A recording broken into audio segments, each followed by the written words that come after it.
অর্থ প্লেইং।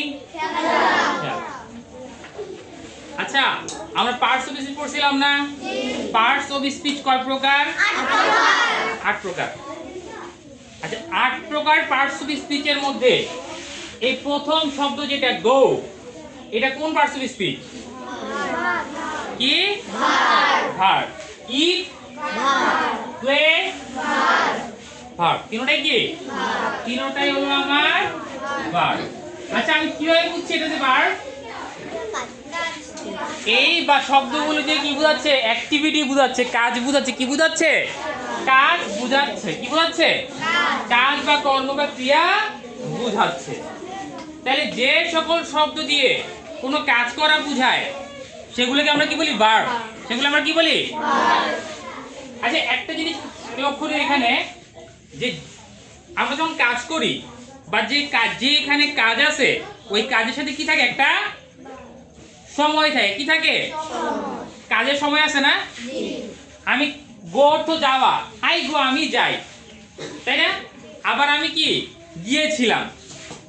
আবার আমি ভবিষ্যতে কি? যাব। যেখানে কাজ আছে, কাজের সাথে কি থাকে? কি যুক্ত আছে? সময় বা কাল। সময়ের আরেকটা নাম কি? সময়ের আরেকটা নাম কি? কাল। যেখানে কাজ আছে তার সাথে কি যুক্ত থাকে? সময় অথবা কাল। তাহলে কাজ, যে কাজের কথা আমি বলতেছি, ওই কাজটা অতীতে হতে পারে, এমন হতে পারে এটা ঘটে গেছে, হয়ে গেছে। আবার এমন হতে পারে বর্তমানে হবে। বর্তমানে হয় বলতে বর্তমানে হয়, ওটা কি হয়? বর্তমানে হয়। অথবা ভবিষ্যতে হবে, অথবা কি হবে? ইন ফিউচারে কি হবে? এটা হবে। তাহলে এই যে আগে হইছে, বর্তমানে হয়, ভবিষ্যতে হবে, এগুলো হলো, এগুলোকে বলে কি? ভার্ব অথবা ক্রিয়ার কাল অথবা সময়। আর ভার্ব অথবা ক্রিয়ার কাল বা সময় কি ইংরেজিতে বলা হয় কি? টেন্স। ইংরেজিতে বলা হয় কি? টেন্স। তাহলে টেন্স কার সাথে সম্পর্কিত? ভার্বের সাথে। কিসের সাথে? ভার্বের সাথে। কেন সম্পর্কিত? খুব সহজ। ভার্ব মানে ক্রিয়া বা কাজ, আর কাজের কি থাকে? সময় বা কাল থাকে। আর কাজের সময় বা কাল, এই যে নির্ধারণী প্রক্রিয়া, এটাকে বলা হয় কি? টেন্স। এটা কি বলে? টেন্স। এটা নিয়ে কি আমাদের কোনো জটিলতা আছে মাথায়? যে টেন্স জিনিসটা কি? টেন্স অর্থ তুমি মনে করবা টেন্সটা হচ্ছে ভার্বের সাথে। টেন্স যখন বলবে সেটা ভার্বের সাথে কি? লিঙ্কড আপ থাকবে। ভার্ব মানে ক্রিয়া, ক্রিয়া মানে ক্রিয়া অথবা কাজ, আর কাজ মানে সেটা একটা সময় আছে। আর এই সময় অর্থাৎ ভার্ব সম্পূর্ণ হওয়ার সময়টাই হলো কি? টেন্স অথবা কাল। ইংরেজিতে বলবে টেন্স, বাংলায় বলবে কি? কাল। ঠিক আছে? আচ্ছা, এবার একটা জিনিস খেয়াল করি।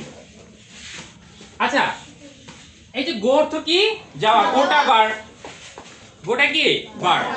তাহলে আমি যদি বলি আমি যাই, এটা আমি ইংরেজিতে কিভাবে লিখবো? আই গো, তাই না? ইট অর্থ খাওয়া, আমি খাই, আই ইট। প্লে অর্থ খেলা, আমি খেলি, আই প্লে। ঠিক আছে? তাহলে এই কাজগুলো কি আমি করি? আমি যাই, আমি খাই, আমি খেলি। তাহলে দেখো, এইগুলা দিয়ে কিন্তু আমি অতীতে করছিলাম এরকম কিছু বুঝাচ্ছি না, ভবিষ্যতে করবো এরকম কিছু বুঝাচ্ছি না। এগুলো আমি কি? ডেইলি বেসিসে আমি খাই, আমি যাই, আমি করি, এগুলো সাধারণ কথা। তাহলে সাধারণ বাক্য, তাহলে এখানে কোন টেন্স থাকবে? যেই বাক্যে কি, যেই বাক্যের ভার্বে অতীতও বুঝায় না, ভবিষ্যৎও বুঝায় না, সেখানে কি থাকে? প্রেজেন্ট টেন্স থাকে। কি থাকে? Present tense. মানে বর্তমান কাল।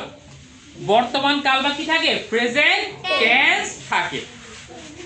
যেখানে অতীতও বুঝাচ্ছে না, মানে আমি খাই, আমি কিন্তু বলি না আমি গিয়েছিলাম, বলছি আইগো মানে আমি যাই। আইগো মানে কিন্তু আমি গিয়েছিলাম না। আইগো মানে কিন্তু আমি যাব, তাও না। আইগো মানে কি? আমি যাই।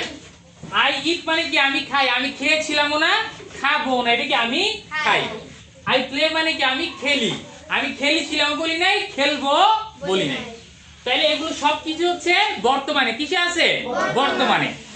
আর বাক্যের টেন্স, ভার্বের টেন্স যখন বর্তমানে থাকবে, এটা ইংরেজিতে বলা হয় প্রেজেন্ট টেন্স। কি বলা হবে? Present tense. তার মানে আমি এই যে বাক্যগুলো পড়লাম সবগুলো কিসের উদাহরণ? প্রেজেন্ট টেন্সের উদাহরণ। কিসের উদাহরণ? প্রেজেন্ট টেন্সের উদাহরণ। এগুলো হচ্ছে টেন্সের বেসিক আর কি, বুঝো নাই? এগুলো হচ্ছে একদম মৌলিক ধারণা। যেমন আমরা যখন, এগুলো হচ্ছে একদম মৌলিক ধারণা, কারণ আমরা যখন অঙ্ক শিখি, অঙ্ক শিখার আগে কিন্তু শিখি কি 1 2 3 4 5 6 শিখি না? এগুলো তোমাদের জন্য 1 2, এগুলো কি তোমাদের জন্য 1 2। এর জন্য তোমাদেরকে একবার সিম্পল ওয়েতে আমি তোমাদেরকে বোঝানোর চেষ্টা করতেছি। I am trying to make you understand in a very simple way, as simple as possible, যতটা সিম্পল করা যায় তোমাদের জন্য, ঠিক আছে? তাহলে এগুলো কিসে আছে? সব প্রেজেন্ট টেন্স আছে। তাহলে আমাকে বাক্য পরে অর্থ করে বুঝতে হবে যে আসলে ভার্বের সময়টা কিসে আছে। এটা কি অতীতে বুঝাইছে, না বর্তমানে বুঝায়, না ভবিষ্যতে বুঝায়? তাহলে বর্তমান কাল বুঝার একটা উপায় হচ্ছে কি, যখন কোনো কাজ বর্তমানে থাকে, অর্থাৎ এটা অতীতের কথাও বলা নাই, ভবিষ্যতের কথাও বলা নাই, হইছিল এটাও বলা নাই, হবে এটাও বলা নাই, মানে বর্তমানে আছে, বর্তমানে আছে। এগুলা কি বলা হবে? Present tense. এগুলা কি বলা হবে? Present tense. ঠিক আছে? তাহলে তোমরা একটু লিখে নাও জলদি, একটু লিখে নাও জলদি, জাস্ট এই সিম্পল জিনিস ইয়া করে তারপর তোমাদেরকে ইয়া করে দিব, ছেড়ে দিব। দ্রুত লিখে বললে বেশি লাগবে না।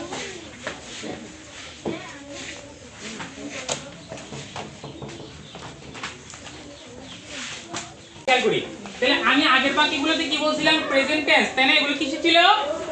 এগুলো টেন্স কি ছিল? Present tense. কি ছিল? Present tense. এগুলো টেন্স ছিল প্রেজেন্টে, কিসে? Present tense. এগুলোর মধ্যে ভাগ আছে, বাট আমি ভাগে যাচ্ছি না, ইনডিফিনিট কন্টিনিউয়াস ওইসব ফর্মে এখন যাচ্ছি না। খেয়াল করি, সবাই খেয়াল করি, সবাই খেয়াল করি, প্রেজেন্ট টেন্স, তাই না? আচ্ছা, আর তাহলে বললাম যে যখন যেটা ভার্ব থাকবে, ভার্বের একটা সময় থাকবে, ওই সময়টাকেই বলা হয় কি? টেন্স। সময় বা কালে কি বলা হবে? টেন্স।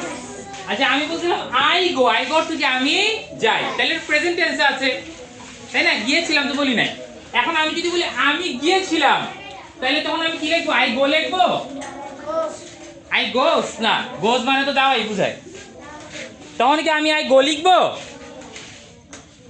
তখন কি লিখবো বলো? তখন আর গো লিখা যাবে না, তখন লিখতে হবে ওয়েন্ট। কি লিখতে হবে? ওয়েন্ট। কি লিখতে হবে? ওয়েন্ট। কারণ যাওয়া অর্থ হয় গো, আর গিয়েছিলাম মানে যাওয়ার কাজটা আগে ঘটছে, তখন আর গো লেখা যায় না, তখন লিখতে হবে কি? ওয়েন্ট। তখন কি লিখতে হবে? ওয়েন্ট। আচ্ছা, আমি খাই, এখন আমি যদি বলি আমি খেয়েছিলাম, তাহলে কি হবে? আই ইট লিখবো? আই ইট লেখা যাবে? কি লিখতে হবে? এট। কি লিখতে হবে? এট। I eat. কথা বুঝতে পারছি? কি লিখতে হবে? I eat. আচ্ছা, আমি যদি বলি আমি খেলি, তখন লিখছি আমি আই প্লে, দ্যাটস ফাইন। কিন্তু যদি বলি আমি খেলেছিলাম, তখন কি আই প্লে লেখা যাবে? যাবে? পরে লিখো, আগে বুঝো। কি প্লে লেখা যাবে? তখন কি লিখতে হবে? প্লে। কি লিখতে হবে? প্লে। আর প্লে। তাহলে এখান থেকে একটা জিনিস আমি শিখতে পারলাম যে ভার্ব টেন্স অনুযায়ী রূপ বদল করবে। কি করবে? টেন্স বা সময় অনুযায়ী কি করবে? রূপ বদল করবে। বর্তমানে যাওয়া বুঝাইলে বর্তমানে হলে হয়ে যাবে যে আমি যাই, কিন্তু অতীতের কথা যদি বলি তখন কি হবে? আমি গিয়েছিলাম, আমি গিয়েছিলাম। তাহলে দেখো, দুই ক্ষেত্রে ভার্বের কয়টা রূপ হইল? দুইটা। সময় অনুযায়ী কি হবে? ভার্বের রূপও চেঞ্জ হবে। Based on the time, we have to change the shape of verb. I mean the form of verb. আমাকে ভার্বের ফর্মও চেঞ্জ করতে হবে। কি করতে হবে? ভার্বের ফর্মও চেঞ্জ করতে হবে। কথা বুঝতে পারছি? তাহলে ভার্বের ফর্ম যদি চেঞ্জ করতে হয়, তাহলে আমাদের ভার্বের রূপগুলো শিখতে হবে না? ভার্বের ফর্মগুলো শিখতে হবে না? প্রতিটা ভার্বেরই নির্দিষ্ট কি আছে? রূপ আছে। সময় অনুযায়ী, টেন্স অনুযায়ী কি আছে? তাদের নির্দিষ্ট রূপ আছে। তাহলে আমি যখন আমি গিয়েছিলাম, তাহলে টেন্সটা কিসে আছে বলো তো? অতীতের ঘটনা, আগের কথা বুঝাইছিলাম না? তাহলে কোন টেন্স হবে? আগে কোনো কাজ যদি অতীতে হইছে বুঝায়, তখন টেন্স হয় পাস্ট টেন্স। কি হয়? Past tense. কি হয়? পাস্টের মধ্যে ভাগ আছে, বাট ভাগে যাচ্ছি না, আমি শুধু বেসিক নিয়ে আসতে যাই। কি টেন্স হবে? Past tense. তাহলে আমি খেয়েছিলাম, আমি গিয়েছিলাম, আই ওয়েন্ট, তাহলে এখানে টেন্স কি আছে? Past tense. কি আছে? আই এট, আমি আই এট অর্থ কি? আমি বলো, আই এট অর্থ বলো আমি খেয়েছিলাম, তাহলে এটা টেন্স কিসে আছে? পাস্টে। আই প্লেড অর্থ আমি খেলেছিলাম, তাহলে টেন্স কিসে আছে? পাস্টে। কারণ এটা দিয়ে আমি অতীতে বুঝাচ্ছি, কি বুঝাচ্ছি? অতীত কাল বুঝাচ্ছি। এগুলো হলো সব পাস্ট টেন্স। এগুলো সব কি? এখানে প্রতিটা বাক্যের মধ্যে যে ভার্বগুলো আছে সবগুলো টেন্স কি? পাস্ট। সবগুলো সেন্টেন্সে কি আছে এখানে? Past tense. আর এগুলো সব কি? Present tense. কিসের? Present tense. কথা বুঝতে পারছি আমি? তাহলে প্রথমে শিখাইলাম যেটা বর্তমানে হয়, আর পরেরগুলো শিখাইলাম যেগুলো আগে হয়ে গিয়েছে, অতীতে চলে গিয়েছে, সেগুলো হলো কি? পাস্ট টেন্সের উদাহরণ। কথা বুঝতে পারছি? আমি খাই, আরেকবার বললাম আমি খেলি, সবগুলোই বর্তমানে হয়। এরপরে বললাম আমি গিয়েছিলাম, আমি খেয়েছিলাম, আমি খেলেছিলাম, সবগুলো কি? অতীতে হয়ে গেছে। এবার যদি বলি যে আমি খাবো, আমি কি করবো? খাবো।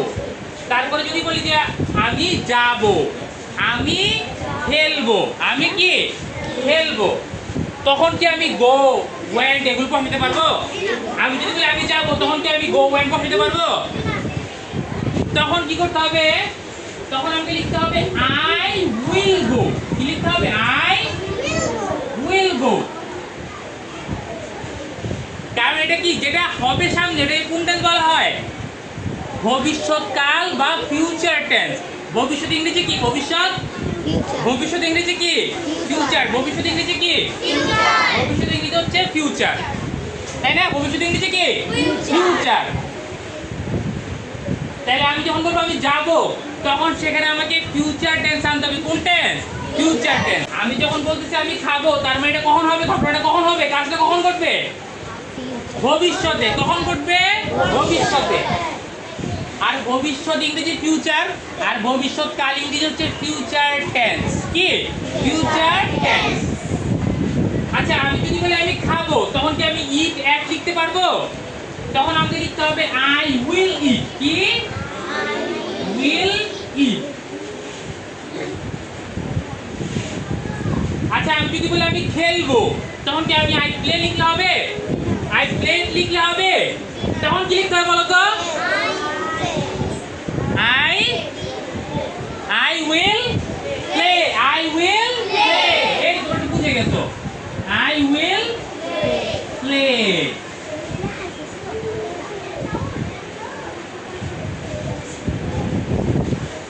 তাইলে দেখো, প্রথমটা হচ্ছে প্রেজেন্ট টেন্স, পরেরটা ফিউচার, পাস্ট টেন্স, পরেরটা কি টেন্স? Future tense. ঠিক আছে? এবার মাথায় ঢুকছে না জিনিসটা যে প্রেজেন্ট টেন্স কি, পাস্ট টেন্স কি, ফিউচার টেন্স কি, এতটুকু তো মাথায় ঢুকছে। তুমি খালি এতটুকু মনে রাখবা। খেয়াল করো, ভার্ব বা ক্রিয়া বা কাজ যখন বর্তমানে সংঘটিত হয়, তখন ওই টেন্সটা হচ্ছে প্রেজেন্ট টেন্স। ভার্ব বা ক্রিয়া বা কাজ যখন ভবিষ্যতে, সরি, অতীতে সম্পন্ন হয়ে গেছে, তখন টেন্স হবে পাস্ট টেন্স বা অতীত কাল। আর যখন ভার্ব বা টেন্স, সরি, ভার্ব যখন কি ভার্বের টেন্সে কি হবে? ভবিষ্যৎ। অর্থাৎ ভার্ব বা ক্রিয়া বা কাজ যখন ভবিষ্যতে সংঘটিত হবে, মানে সামনে হবে, এখনো হয় নাই, তখন টেন্স হবে ফিউচার টেন্স বা ভবিষ্যৎ কাল। এতটুকু আমাদের মাথায় ঢুকলে হবে আপাতত, আর জটিলতার দিকে যাইতে হবে না। ঠিক আছে? তাই আমি এখানে লিখি প্রেজেন্ট টেন্স। দেখো, এই খেয়াল করো। আচ্ছা, এটা লিখে না আগে।